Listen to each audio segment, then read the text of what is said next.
लिख नहीं दीजिए बोल जाओ तुम ना स्टैम्प टा बोलो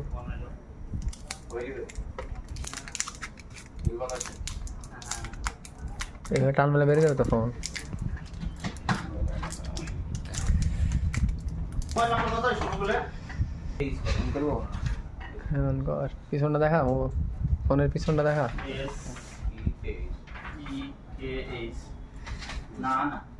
ভিভো V50 না কখন কি বলো না না আমি এটা ডাউন আপনার হচ্ছে এটা ডাউন পেমেন্ট হচ্ছে আপনার 400 টাকা না এখানে হচ্ছে 1854 টাকার 8টা কিস্তি আপনার কোনটা লাগবে না প্রথম ইএমআই হচ্ছে আজ হচ্ছে 16 তারিখ এই সবগুলো মোবাইল নাম্বার কত 7 দিন পর একটা ইএমআই হবে আপনার 70 75 7 দিন কি 8 দিন পর আপনাকে এই লোন নাম্বার